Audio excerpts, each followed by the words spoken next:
response or specific actions. As I said, we continue to consult closely with our allies and partners. But since you asked, I will again use this opportunity to say that the U.S. government condemns this dangerous and reckless launch. We think that is unacceptable. It is a clear violation of multiple UN Security Council resolutions, and it again demonstrates the DPRK's unlawful and destabilizing activities in the region. Go ahead, in the back. Could you address anything about the joint air drills, the South Korean US air drills in response to this launch? Sure. So I can confirm that we have had a bilateral military exercise with Japan and the Republic of Korea. I will refer you to the Pentagon and let my Pentagon colleagues there speak to those in greater detail. But what I would take away from that is that the United States commitment to the defense of the Republic of Korea and Japan is ironclad. But I will let my colleagues at the Pentagon speak to those in greater specificity. Anything else on the region before we move away? Geeta, go ahead. Thanks, Vedant. Two questions on Iran. Yesterday, President Biden issued a statement in support of the people who are demonstrating in Iran. And in it, he says that the Iranian regime has been suppressing people and denying their fundamental rights for decades. And then he promises more sanctions. But the effectiveness of these sanctions is really under question. Would the Biden administration consider deporting the family members of all Iranian authorities who are here in the United States, studying, working, and just living irrespective of their legal status? So let me try to let me answer that in two parts. First, as it relates to the president's statement yesterday, as he said, we will continue to take action to impose further costs on the perpetrators of violence against peaceful protesters and other human rights abuses. I don't have anything to preview. I'm certainly not going to preview any potential actions. But as it relates to the second part of your question, deportation and the enforcement of our immigration laws is something that's handled by the Department of Homeland Security. It's not the State Department, so I would refer you to DHS. Our viewpoint is that individual deportations are a legal issue and not a political tool. But again, this is something that DHS can speak to. Well, the administration keeps saying that they have all sorts of different tools in there, for cases like this or other cases. Couldn't this be one way of really getting back at the authorities and showing them that, the U.S. is serious? We do have a number of tools in our arsenal to hold Iran accountable for a lot of their destabilizing activities. I'm not going to leave them out necessarily from here, but as it relates to this, as it relates to individual deportations, our view is that they're a legal issue, not a political tool, and they live within the auspices of the Department of Homeland Security, so I'd refer you to them to speak to that. Does that mean that there's no policy implication to this at all? No policy implication to what, Matt? Well, I mean, yes, DHS is the one that takes them to court and then physically picks them up and flies them out of the country. But they don't just do that on their own. There's a policy, I mean, they can, obviously, but in a situation like this, there's gonna be a policy decision made above DHS. Right. That you are gonna go after, as she suggested, Sure. the family, or may go after the families of Iranian officials who are here. Look, DHS isn't gonna make that decision on their own unless they've gotten more powerful than I'm aware of. I think what I would reiterate and what I would say is that I'm not going to preview any actions. As the president alluded to his statement, there will be additional actions coming. I'm certainly not going to get into that from here. But I would also agree that there continue to be a number of tools in our tool belts and items in our arsenal that we can use to continue to hold Iran accountable for its destabilizing actions. On your specific question about deportations, they are a legal issue, not a political tool, and they are handled by DHS and not from the State Department. So I don't have anything else to add on that. Another question on this Sure. about Iran and Iraq. A VOA Kurdish investigation has exposed that Iran, through the Iraqi government, is pressuring the Iraqi Kurdistan officials to tell the Iranian Kurdish groups in Kurdistan to expel them, actually. Officials have told VOA that the Iraqi military delegation warned the Iraqi Kurdistan region.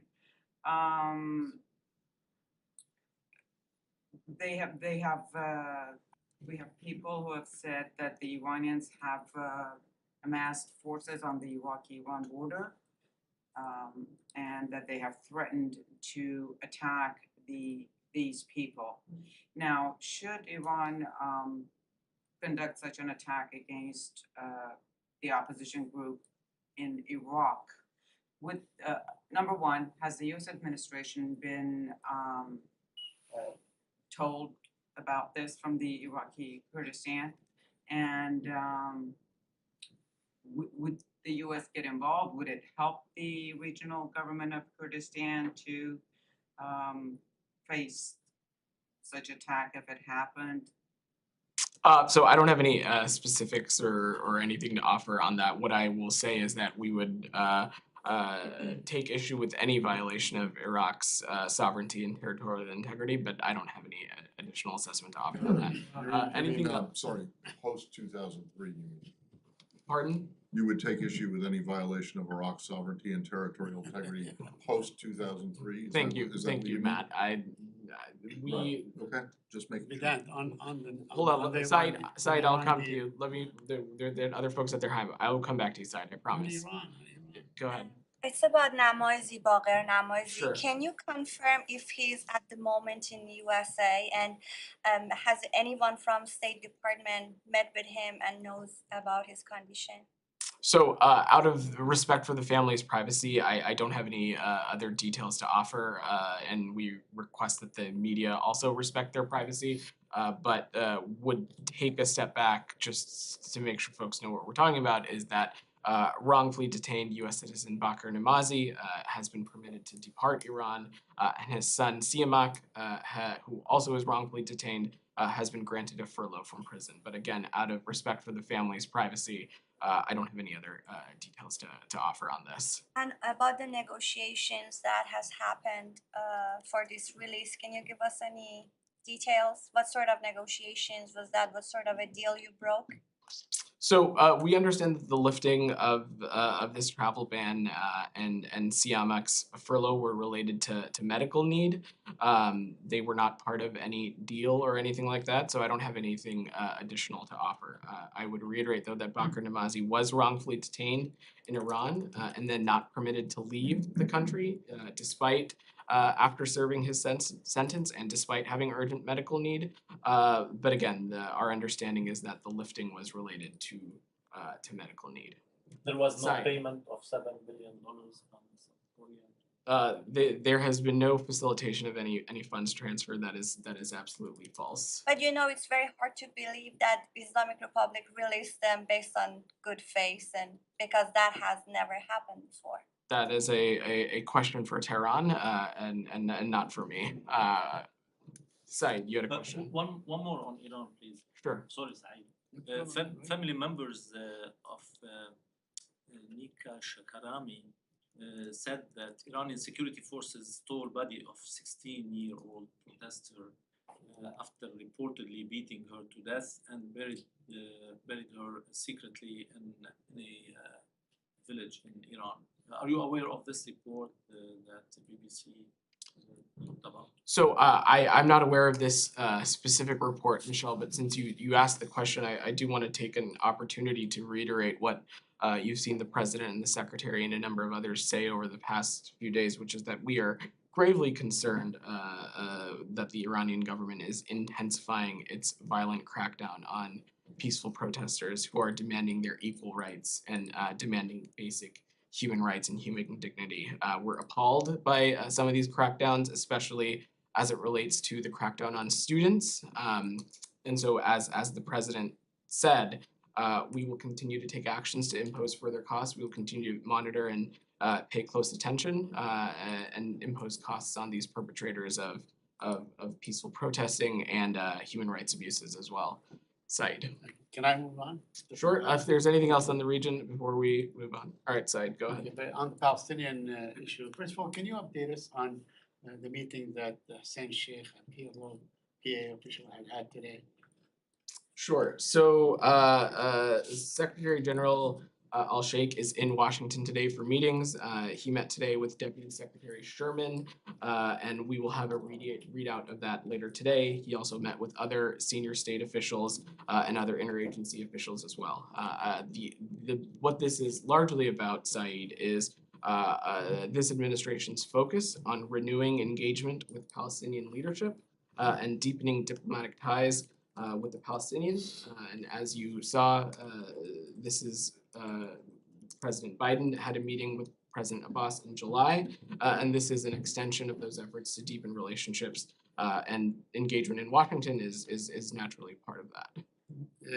Did you guys commit to him in any way about a possible date for reopening the American consulate in Jerusalem? I know that's probably one of the issues that, logically, he would have raised. Right. I don't have any specifics to offer yet, Said, but we will have a readout on this meeting later today. Like I said, these are part of efforts to renew and deepen our engagement with Palestinian leadership, and so we'll have more to offer in the readout of this meeting. Couple more questions. Sure. On the issue of administrative detention, Yeah. rights groups, Israeli and international rights groups are saying that the Israelis are holding somewhere in the neighborhood of 800 Palestinians under administrative detention. Now, these detentions or imprisonments can go on forever sometimes. Some people are still under that kind of detention for decades, for 20 years and so on. What is your position? What is the United States' position on holding someone indefinitely without any charges? Well, Said, the U.S. urges the full respect for human rights, both in Israel, but also in the West Bank and Gaza. And as we have said many times before, we believe that Palestinians and Israelis alike deserve equal measures of security, prosperity, and freedom. But honestly, with all due respect, when you say this, and then we see, as we saw last week, the Israelis chase a 7-year-old, and then he falls to his death. These calls ring hollow, with all due respect. Equal measures and all these things. The Palestinians are not holding Israelis under administrative detention.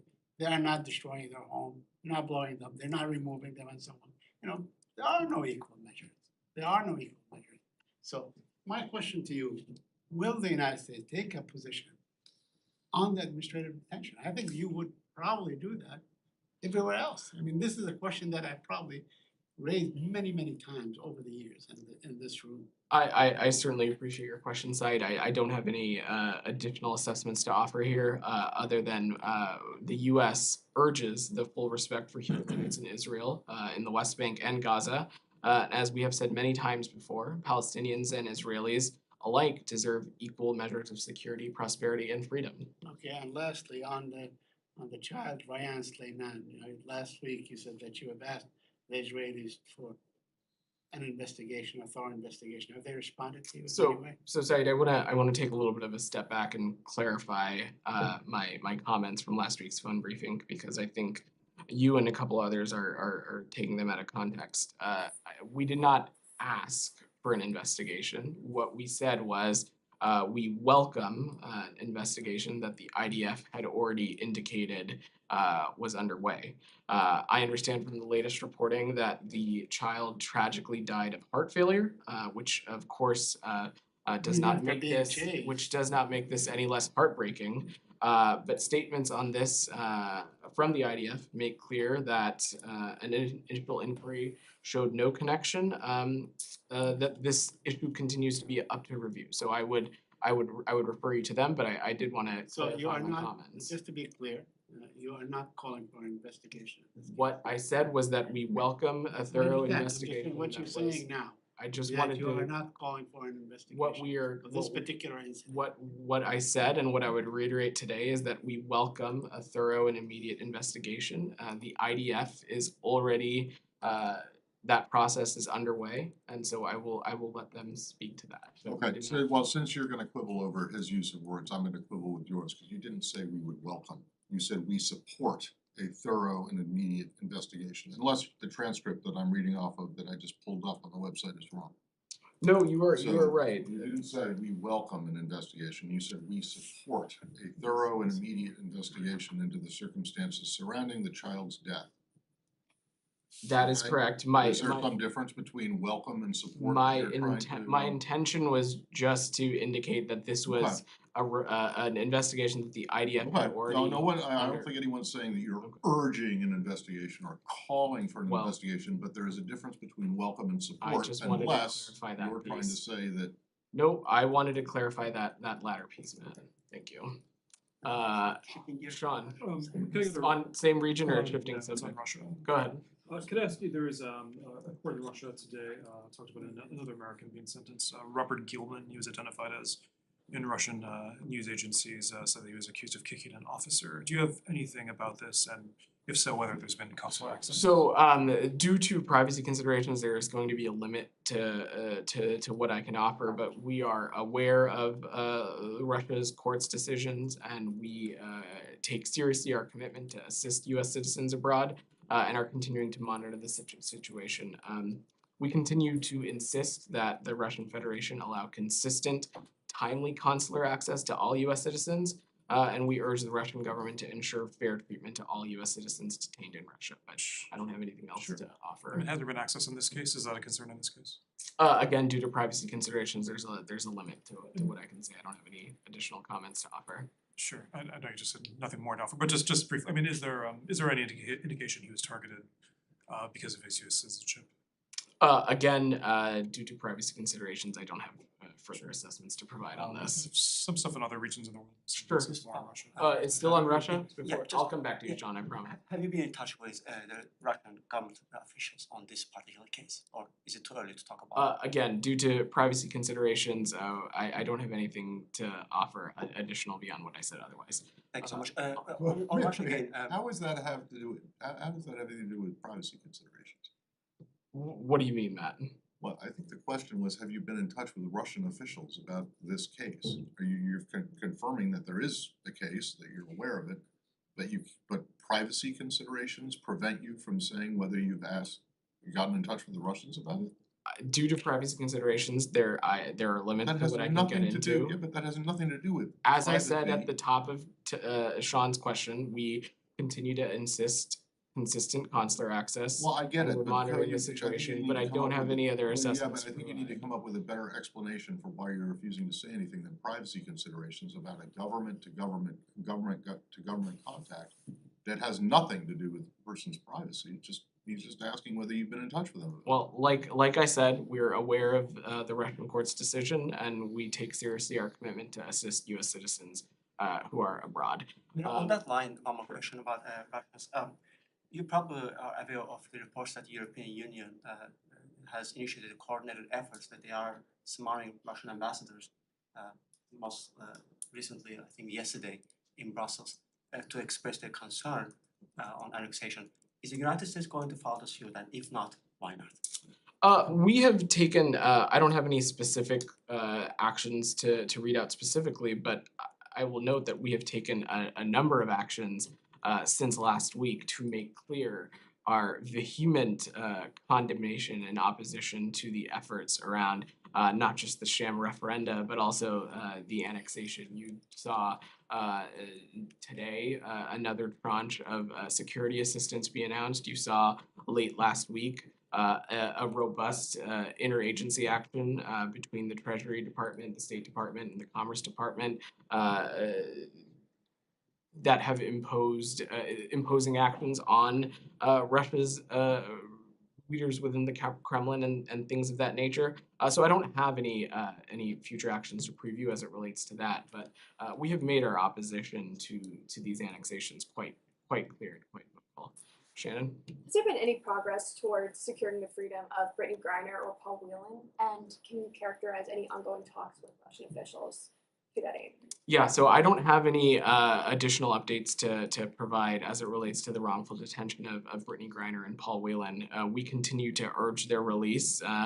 Secretary Blinken spoke to you all a number of weeks ago and spoke about a substantial proposal that was on the table earlier this summer to facilitate their release. Our governments are communicating about that, but the Russians should take the deal that's on the table. But I don't have any other updates to provide. Sean, coming back to you. Sure, could I ask a couple things in Latin America? Sure. Russia a little bit more. Sure, if go ahead. possible. Actually, okay. Possible, yeah. You had a couple questions. Michelle, did you have a question on a similar topic? No, on Israel. Okay, we'll take your question in the back. Thank you. I'm Mark Stone from Sky News. Just on Russia and Ukraine, there have been some quite confused reporting. There has been some confused reporting about a Russian military train that might be connected somehow to its nuclear capabilities moving. I wondered if you could comment on that and simply comment on whether you have seen any change in Russia's nuclear posture. So I don't have any assessment to provide about any updates on the ground or any of that reporting, but what I would say is that as Secretary Blinken has said, we have heard a lot of irresponsible rhetoric coming from Russia and coming from Vladimir Putin, and we are focused on making sure that we are all acting responsibly, especially when it comes to this kind of loose rhetoric and saber rattling. We've been very clear with Russia publicly as well as privately to stop its irresponsible rhetoric regarding nuclear weapons. And we've addressed this both from the Secretary and the President have spoken to this as well. Just to follow up, if I may, some US administration officials have been quite clear over the past few weeks in stressing that they have not seen any change in Russia's nuclear posture. So as of today, have you seen any change? Again, I don't have any new updates to offer or a new assessment to provide on any updates from the ground. Thank you. Michelle. Yeah, on the US mediation between Lebanon and Israel, the US has delivered a draft agreement to both parties. Have you received any answers from them? Thanks, Michelle. So to take a little bit of a step back, so yes, Special Presidential Coordinator Hochstein continues his robust engagement to bring the maritime boundary discussions to a close. As you note, I can confirm we delivered a U.S. proposal for a final agreement on the maritime boundary to both countries, and that happened over the weekend. And we continue to welcome the consultative spirit of both parties to reach a resolution. Resolving this dispute is a key priority for this administration, and we firmly believe that a deal has the potential to promote lasting stability and economic prosperity for both countries, but I don't have an update to provide or anything to offer yet in terms of next steps. Did you receive any answers? I don't have any new assessment to provide. And do you expect any deal this week? Again, I'm not going to speculate on timeline here, other than this is something that continues to remain a key priority and something we're very closely engaged on.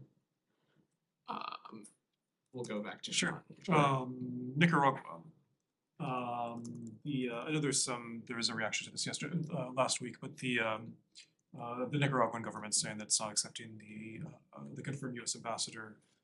It's also declared persona non grata the European Union representative and the Dutch ambassador. Do you have any comment on this, either where the United States is going with this in terms of whether Ambassador Rodriguez will still try to go, or more broadly speaking about where you see the direction of diplomacy with Nicaragua? I will have to get back to you on that. I don't have anything to offer on that right at this moment, but we can check with the team and get back to you. Sure. Could I ask something completely unrelated? Sure. Burkina Faso. Okay. The coup there.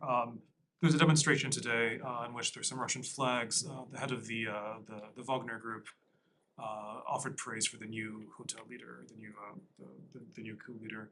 Does the United States have any concern about Russia's role in Burkina Faso, or any information on this is given? Sure. So first and foremost, I would say that the U.S. is continuing to monitor the situation in Burkina Faso, but specifically as it relates to your question, we have spoken clearly about the destabilizing impact of both Russian disinformation, but also the Wagner Group's activities globally. countries where the group has been deployed find themselves weaker and less secure. And we've seen that in a number of cases in Africa alone. So our viewpoint is that we condemn any attempt to exacerbate the current situation in Burkina Faso, and we strongly encourage the new transition government to adhere to the agreed upon timeline for return to a democratically elected civilian-led government.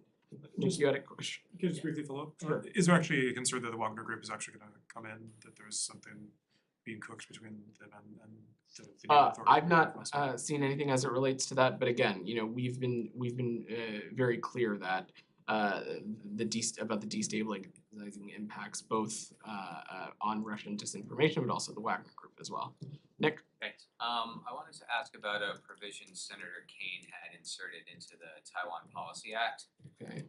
that would increase oversight of non-career political appointed ambassadors, basically allowing embassy staff to complete anonymous annual assessments of these ambassadors and make that easier to report poor performance to the IG.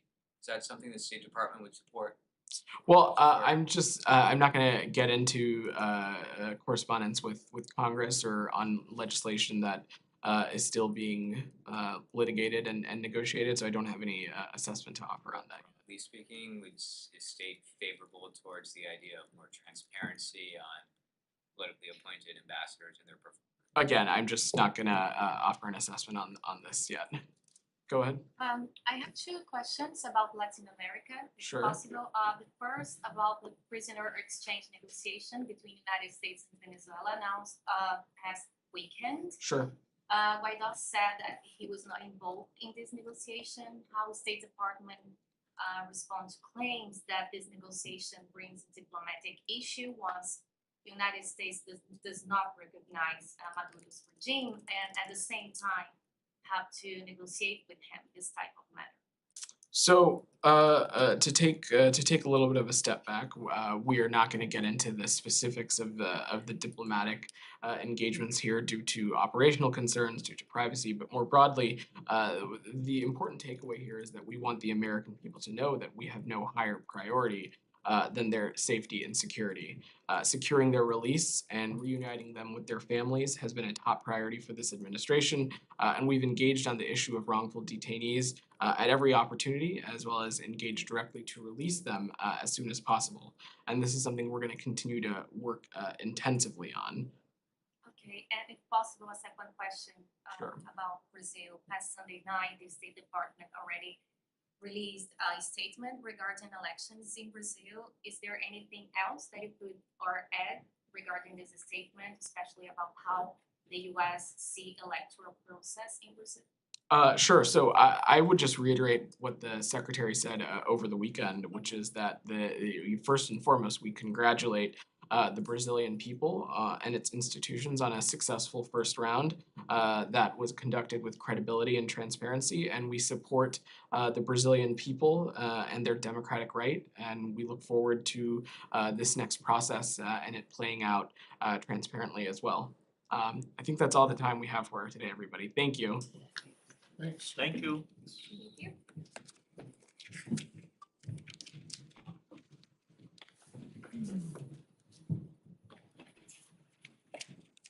You need to be very careful when reaffirming